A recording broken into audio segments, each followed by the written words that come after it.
Goiânia, o programa de Evásia com comentários cabriocálicos de Fábio Ribeiro e Camila Chute. Um programa para quem merece o respeito tecnológico.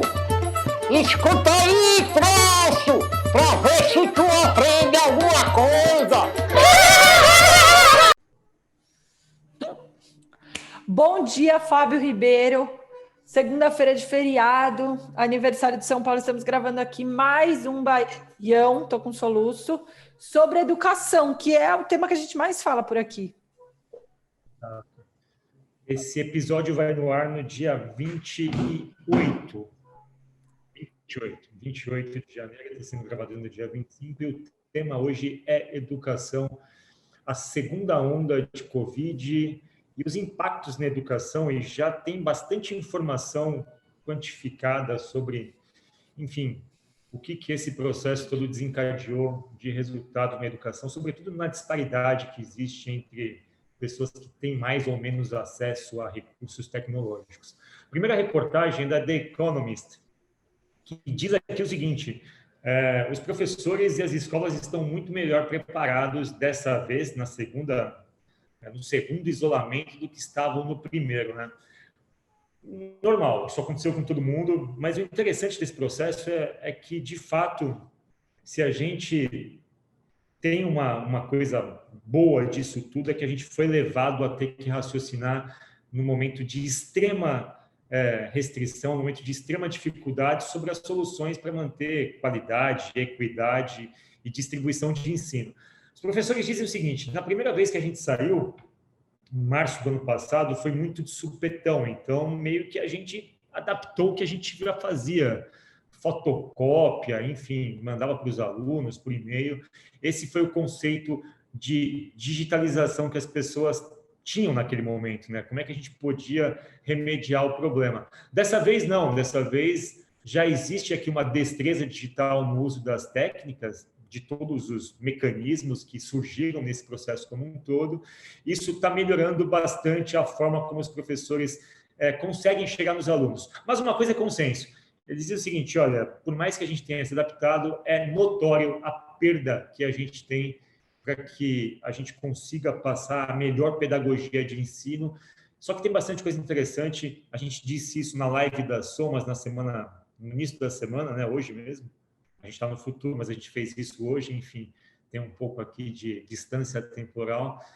Os professores estão adaptando, inclusive, a forma, cara. Muita gente assiste aula no celular, e isso, para ficar num exemplo simples, levou os professores a adaptarem até slides, forma de passar mensagem. Está todo mundo pegando e fazendo as suas coisas, cara. O que você acha sobre isso? Sobre essa segunda onda? Que tipo de ensinamento isso traz para as pessoas? Isso é pensamento Lean, né, Fá? É sobre a gente planejar, testar, medir, atuar, planejar, testar, medir, atuar. Eu acho que a gente está vivendo a forceps, um ciclo de melhoria, né? Que não tem como a gente escapar. É óbvio que ninguém quer dar uma aula ruim, que ninguém quer deixar passar o aprendizado das crianças. Então, acho que a gente se colocou nessa posição, sabe? De tentar melhorar sempre, de tentar flexibilizar, de tentar achar uma forma de fazer. E como boa experiência com Lean, né? É óbvio que a gente ia melhorar. Então, eu acho que a gente está simplesmente se permitindo testar algo, Fá, que era muito raro em educação. Em tecnologia é muito comum a gente falar de Lean, a gente falar de novas tecnologias, a gente falar de erro e acerto.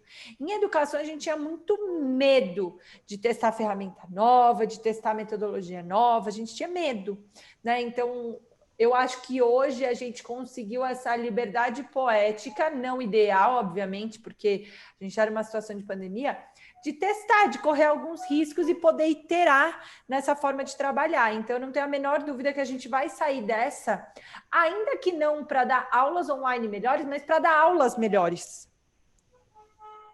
No geral, sabe?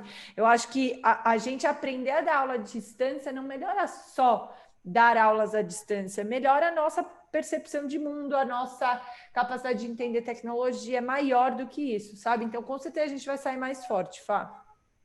Exato. Aqui tem uma noção de riqueza do país, né? Tipo, muitas escolas, o Departamento de Educação lá na Inglaterra prometeu enviar laptops para todas as crianças que precisassem. Enfim, bold, bastante interessante entender no que isso vai redundar, se isso vai criar de fato algum tipo de melhoria no processo. O notebook por si só não vai provocar nenhum tipo de mudança. Enfim, vamos lá.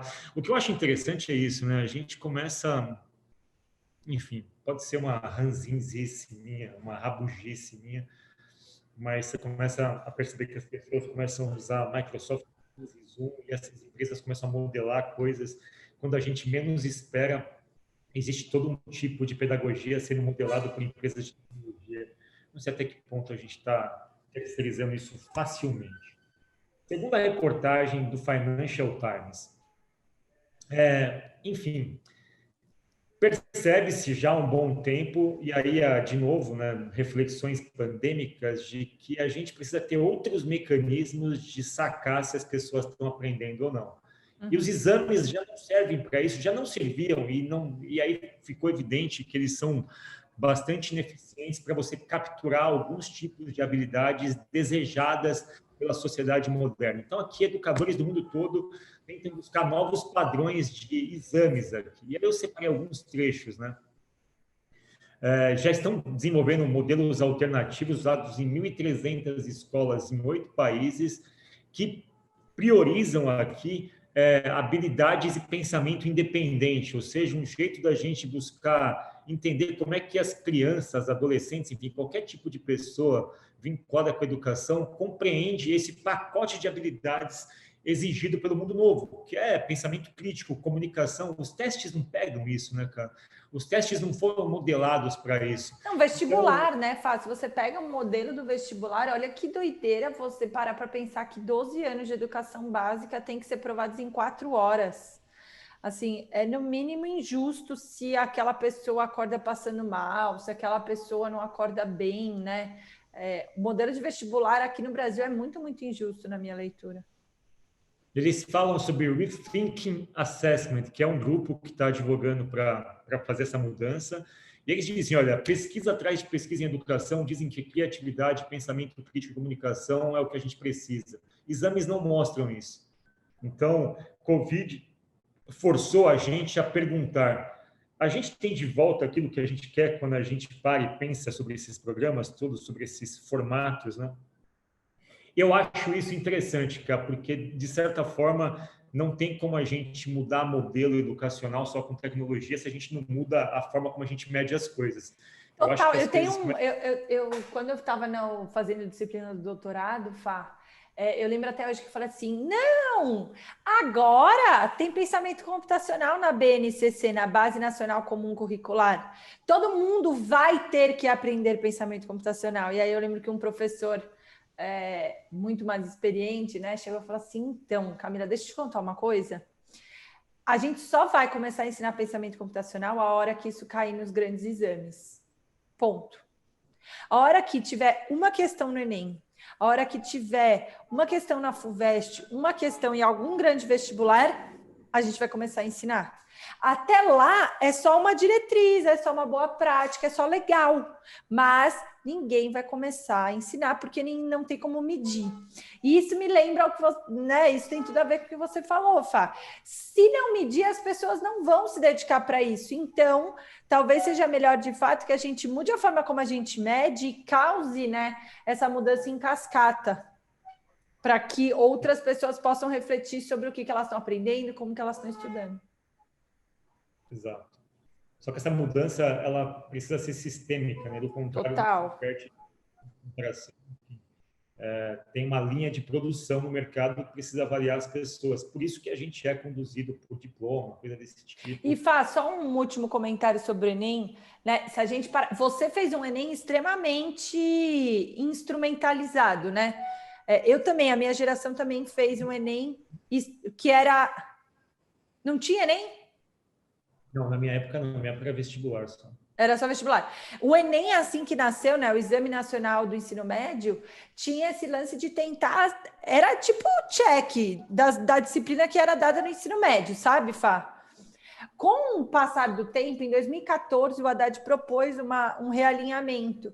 E hoje, de fato, o Enem ele é um exame nacional, ele é uma grande prova, o que já dificulta muito, mas ele está muito olhando para essa capacidade de pensamento crítico, ela está muito menos contando erros e acertos e tentando te dar uma nota. Então, se você chutou uma questão, mas você errou uma anterior, esse chute claramente foi um chute, é sobre isso que a gente está falando, né? Se você não errou 3, mas errou essa, esse erro é ok, você estava nervoso, era uma prova, né? Eles fazem teoria ao item, resposta ao item. Então tem uma outra contagem a ser feita. Já é o suprassumo? Já é perfeito? Não. Mas eu acho que se amadureceu um pouco, pelo menos no Enem, em como fazer esses grandes exames de forma um pouco mais razoável. O PIS é assim também. Eu acho que a gente está aprendendo até o momento que talvez a gente nem precise dessa grande prova nacional, né? No INSPER, no vestibular, na segunda fase era uma entrevista, Fá, com uma pergunta extremamente aberta, onde os professores entrevistavam os candidatos da graduação, né, de engenharia, perguntando como que eles aprenderiam a aprender aquele assunto, com quem que eles iam querer falar, por onde eles iam começar.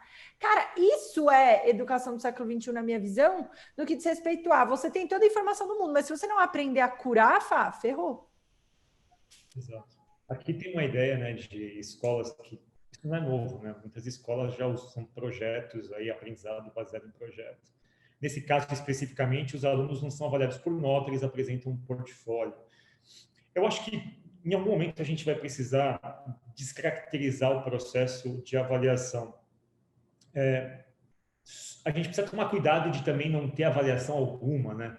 Naturalmente, quando a gente terceiriza a avaliação para um teste, naturalmente a gente perde capacidade de autoavaliação, né?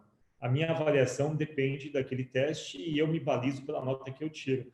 Quando a gente começa a excluir testes ou modificá-los e torná-los mais subjetivos, isso também vai exigir que eu, como aluno, que eu, como estudante, tenha a capacidade de entender se eu, de fato, estou evoluindo. Ou seja, a gente vai precisar ensinar as pessoas a se avaliarem e a, enfim, criarem os seus mecanismos de checar se o seu aprendizado é coerente com a necessidade daquele mundo e com as suas necessidades de envolvimento na sociedade. Eu acho que, da mesma forma que os professores aprenderam a usar dispositivos digitais, eu acho que a gente vai precisar entender como esse grupo de professores tem feito, quais são as melhores formas de, enfim, checar se o aprendizado está sendo repassado da forma adequada. Né? É isso. Terceira reportagem. E aí eu acho que junta um pouco das duas coisas. Né? Na primeira, a gente tem lá adaptação, talvez adaptação ao sistema, né? Ao sistema remoto. Não necessariamente que isso seja melhor ou pior do ponto de vista de qualidade. No segundo, a gente tem alguém preocupado em entender como é que a gente mede qualidade num mundo onde os atributos de qualidade têm mudado. E aqui no terceiro artigo, que é da Forbes, os 3 são da semana passada, por que a tecnologia não criou esse tipo de alavancagem qualitativa em educação? E como isso poderia ter se dado? Assim? Você leu esse artigo, gostaria que você comentasse, baseado num livro sobre tecnologia e educação, e eu queria que você colocasse aqui para a gente quais são as suas descobertas dessa leitura, cara.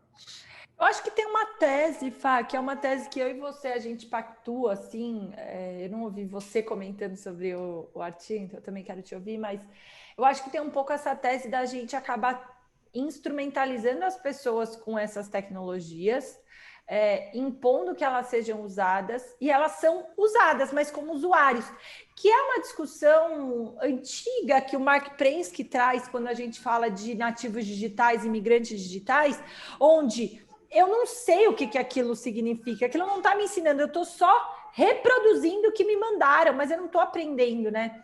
Então, acho que tem uma tese forte aí dos números não mostrarem grandes avanços educacionais, porque a preocupação da ferramenta é a instrumentalização.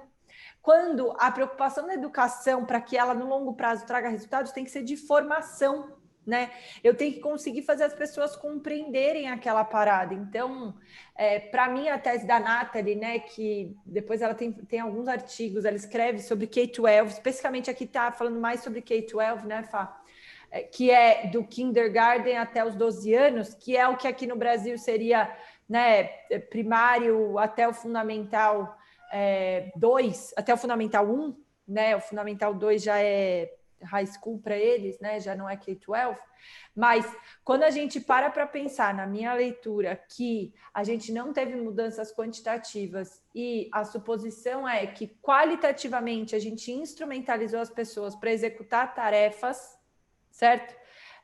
A gente não está formando elas, a gente está só instrumentalizando. Então, eu acho que a tese toda da Nathalie gira em torno disso, sobre a gente não saber diferenciar essas duas coisas, formação de instrumentalização.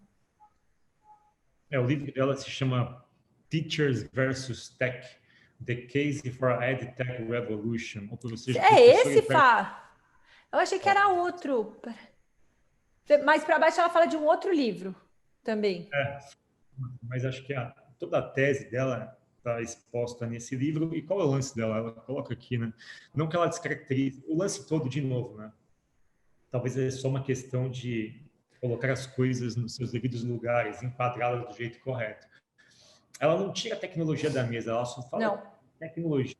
Você entender qual é a ciência do aprendizado, isso pode não significar muita coisa. Então, não basta a gente falar sobre tecnologia se você não entende como pessoas diferentes obtêm conhecimento, como é que funciona o processo de absorção e de criação de uma cultura, de um aprendizado, enfim, a plasticidade neural e coisas desse tipo. E ela pega aqui vários exemplos de que existe uma premissa hoje nas escolas e com educadores de que a gente não devia ensinar as crianças a memorizarem fatos porque é desnecessário, né? Isso está no Google e tal. Ao mesmo tempo, ela fala, quando a gente faz isso, de evitar que as crianças busquem um certo conhecimento que está disponível, você não as treina cognitivamente para trabalhar num flow criativo. É como se você estivesse fazendo e pensando algo e interrompesse o seu pensamento para buscar uma informação que você não tem. Porque você vai ter que fazer isso sequencialmente. Instrumentalização, Fá, é isso. Você aprendeu a usar um instrumento de busca, mas você não está formado enquanto cognição, é isso? Imagina que eu estou conversando, dando uma aula, pera um pouquinho que eu vou consultar no Google. Ok, você pode consultar, mas tem uma linha narrativa, tem uma ideia se desenvolvendo, tem sinapses se construindo, que elas são favorecidas quando você tem um conhecimento e que ele está armazenado em alguma parte da sua cabeça ali. Então, ela diz o seguinte, instrumentalizar ou pedir para que os alunos não acumulem esse tipo de informação porque isso está disponível no Google, é ir contra a questão da ciência do aprendizado. Ela dá vários outros exemplos, um dos que eu gosto, assim, eu acho que tem muitas coisas na educação que são interessantes com tecnologia, mas tem algumas coisas que eu nunca entendi. Eu nunca entendi sala de aula invertida, sabe? Para mim, isso é uma das maiores idiotices já criada, um dos nomes mais idiotas já dados assim para alguma coisa. Porque você pressupõe que a pessoa, ok, eu estudo em casa sobre um tema e a gente vai debater isso em sala de aula. Gente, isso sempre existiu. Para que dar um nome imbecil para uma coisa como essa? E aí é o seguinte, ouça uma lição de casa antes do exercício, no final das contas, as crianças entendem dessa forma, uma exigência de eu consumir algo para debater em sala de aula, desdobrar em sala de aula, que no final das contas não redundou em nada de qualidade educacional e de ciência educacional, né? E aí ela traz aqui os estudos de que as crianças não engajam nessas coisas, né? Elas não engajam porque elas não sabem nem o porquê daquilo. Você não tem, obviamente, qual é a finalidade daquele estudo. Então, não se trata de criar essas alegorias didáticas e vender isso como revolução educacional, sem que a gente entenda como é que se dá o processo de construção de conhecimento. Então, e de novo, a gente volta aqui ao equilíbrio entre o mundo teórico e o mundo prático, entre você absorver um conhecimento e aplicar o conhecimento. Eu acho que essas coisas são muito mais importantes, elas não precisam efetivamente estar envelopadas como flipped classroom. Fala aqui de distração, de como é difícil competir quando as pessoas estão envolvidas nos seus aparelhos, mas aí a questão é, se as pessoas estão distraídas, é porque, de fato, não existe interesse no assunto que está sendo passado. O problema não é distração. Não, e tem muita coisa acontecendo, né, Fá? A gente tem conversado bastante nas turmas por causa do computador circular sobre o quanto a gente criou ferramentas, inclusive, de controle para tentar mitigar essa tensão, para tentar mitigar esse desvio de conduta tal, mas que no fundo, a gente tinha isso na escola, a gente tentava controlar de uma forma e isso não foi efetivo. Então, a gente devia estar olhando mais para o que a tecnologia pode trazer de melhor e não tentar replicar o modelo que hoje a gente tem, né? Porque distração sempre teve, sempre teve o bilhetinho do amigo do lado, sempre teve a risadinha. O lance é, se a gente parar, se a gente começar a voltar, né, para essa discussão de usar a tecnologia da forma como a gente sempre fez, a gente não vai melhorar, né? Por isso, tentar dar vazão para o que ela pode trazer de bom e usar com parcimônia e aprender a usar quando eu deveria usar, sabe? Exato. E aí, outra coisa, né? Assim, eu sou bem crítico. Assim, o Google assim, não tem como falar mal das vantagens, enfim, não tem como advogar contra uma ferramenta que traz para a gente a capacidade de reunir todo o conhecimento do mundo indexado. Foi sensacional. Mas eu acho que, de certa forma, a existência do Google, ela meio que solapou a necessidade de você ter método científico. O ato a expressão dar um Google como sinônimo de pesquisa, ela matou a de pesquisa, um método científico, um método de você buscar as coisas, enfim, de você conseguir construir uma linha narrativa coerente de pesquisa, né? Dar um Google substituiu metodologia científica, né?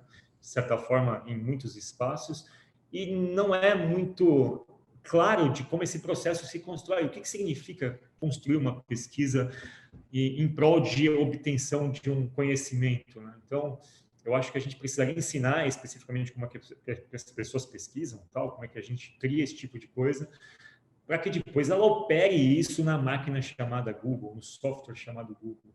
Então, para mim, isso é um problema bastante interessante de se colocar na mesa e se colocar como uma discussão. Eu acho que até o próprio Google poderia fazer isso, né? Quando você sugere que as pessoas devem andar no Google, o Google poderia, de alguma forma, resgatar um pouco do aspecto científico do que isso significa, ensinar as pessoas e a educação buscarem. enquanto ciência, né, Fá? Porque eu lembro até hoje que a gente estava conversando com a Cláudia Costinha, ela falou, educação tem muitos significados, educação pode ser uma área de pesquisa, educação pode ser uma política pública, educação pode ser a instrumentalização e a organização logística da educação das pessoas. Eu acho que aqui a gente está falando de educação enquanto ciência, né? A gente precisa aplicar esse pensamento científico para conseguir transformar o processo educacional em algo conhecido para todo mundo, em algo que as pessoas se envolvam e entendam quando funciona, quando não funciona. Acho que o tema do Baião pode ser educação como ciência. A gente precisa estudar a educação, né, para conseguir dar melhores soluções para ela. Exato. Para encerrar uma reportagem, aqui tem um livro, né, que eu falei, Teachers versus Tech. Não é dela, Fá, é desse Crystal Dolo, o dela é outro. O dela é outro. Ela fala lá no meio. Ela fala lá no meio, a Nathalie. Qual que é o dela? Deixa eu pegar aqui. Esse deve ser legal também. Ela fala mais para baixo qual que é o dela. Desce.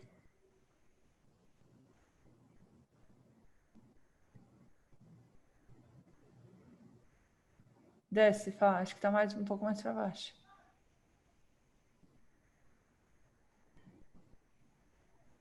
Tem o livro dela, mas tem o livro dela. Nathalie tem o livro dela. Deixa eu ver. Bom, para encerrar o Baião, tem uma reportagem de fôlego aqui do New York Times. São 13 mil escolas, 13 mil abordagens diferentes para ensinar. The Knowledge Gap, Fá, desculpa. The Knowledge Gap, o livro. The Hidden Cause of America's Broken Education System. Desculpa, vai lá. Vamos que a gente já estourou o tempo em 3 minutos. Começou pelo artigo da The Economist, falando da preparação dos professores na segunda onda, Financial Times, aqui colocando em evidência a necessidade de métodos alternativos de avaliação, e a gente estava falando agora da Forbes, por que tecnologia sozinha não resolve muita coisa. Aqui tem um pouco de dado, né? São as evidências científicas. Os Estados Unidos não teve uma política para lidar com a pandemia da educação. Não tinha nenhum guidance do governo federal. Tipo, faz assim, assim, assado. E cada um dos distritos americanos, dos 13 mil distritos, pôde aplicar suas próprias regras. E aí começam a aparecer os resultados disso, né? Começam a aparecer os resultados, mas claramente aqui a ênfase do resultado, eles estão comparando os testes das crianças no modelo atual versus o modelo pré-pandemia. Então, tem dados bem interessantes aqui. Enfim, os dados sobre as avaliações, por exemplo, em Houston, The Nation, o 7º mercado educacional dos Estados Unidos, 42% dos estudantes receberam pelo menos uma nota F, que é lá a pior nota dentro da grade de notas no primeiro período do ano, comparado com só 26% no ano de 2019, na pré-pandemia, ou seja, 42% contra 26% com a pior nota. 32% das notas da high school em Minnesota caíram 12%, caíram, na verdade, em relação ao ano passado, com mais de 12%, mais ou menos, de queda entre uma coisa e outra. Ou seja, você avalia os alunos dessa escola na mesma série, na pandemia versus contra o modelo presencial antes da pandemia, houve 32% de queda, sendo que essa queda é em torno de 12%. Eles estão avaliando os testes durante o período pandêmico contra o período não pandêmico para ver o quanto a escola e quanto, enfim, as crianças estão perdendo em qualidade de absorção de conteúdo, sendo que o teste é essa medida. E aí, efetivamente, as maiores distorções são em alunos pobres, negros, sem conexão, sem computador e por aí vai. Ou seja, esses são os dados médios, mas quando você pega o dado e clusteriza, você vê que o buraco é ainda mais embaixo. Então, vão começar a surgir esse tipo de estudo. Os primeiros estudos que a gente tinha era de falta de acesso. Agora, os estudos são de testes comparativos entre crianças num formato versus crianças num formato anterior e o quanto isso tem punido, inclusive, a absorção, cara. Eu tenho só eu gosto e acho que são números e a gente está vivendo um momento único na vida, eu só não sei como é que a gente torna isso de fato comparável, sabe, Fá?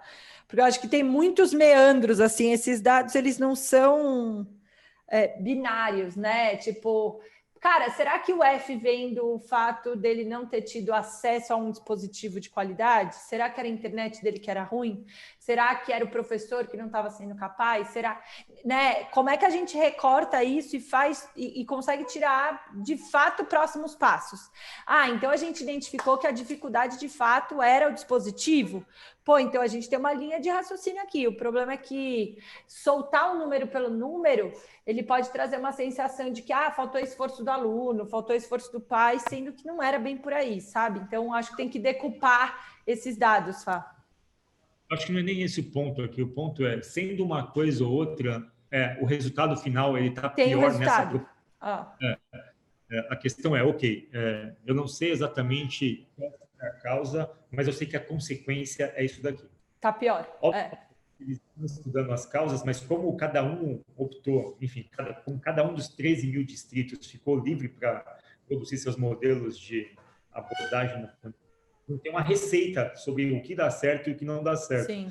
Mas, efetivamente, a consequência é isso. A consequência é uma queda no nível qualitativo nas avaliações, várias pessoas ruins, as notas ruins caindo na proporção de 12%, e aqui eles falam, o problema não é só academicamente, a proporção de crianças recorrendo a médico por conta de depressão, especificamente na faixa de 5 a 17 anos, teve, enfim, um aumento brutal. Então, aqui começam a surgir dados, e esses dados, de certa forma, colocam uma perspectiva de que, sim, tem um prejuízo, e o prejuízo é dessa monta.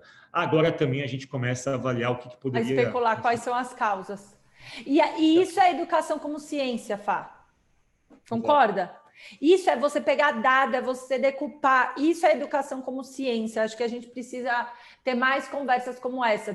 Falar de educação enquanto ciência, e não enquanto política pública, e não enquanto direito, e não enquanto qualquer outra coisa. Como ciência. Vamos coletar esses dados? Vamos aproveitar que a gente tem? Vamos criar, vamos propor soluções, vamos medir, vai e volta. Eu acho que é educação como ciência. Baião de hoje sobre educação, 4 artigos diferentes, mas que de alguma forma contam uma mesma história, né? Uma mesma história que ela está sendo escrita e ela precisa ser interpretada por esse empirismo todo. Falamos de adaptação ao estado remoto, falamos da necessidade de novas avaliações, falamos sobre como tecnologia não criou o impacto esperado e por que não criou, sobre a ciência do aprendizado, e finalmente trouxemos dados de consequências dessas coisas todas do ponto de vista qualitativo, obviamente usando testes que são os testes disponíveis para isso nos dias de hoje. Então, reportagens do New York Times, Financial Times, The Economist e Forbes. Educação está no holofote. Para o bem ou para o mal, isso é sempre importante, né? Falem mal, falem de mim, mas falem de educação. Falem mal, falem bem, mas que falem de mim. É isso, Fábio Ribeiro, que falem de educação. Boa. Abraço, pessoal.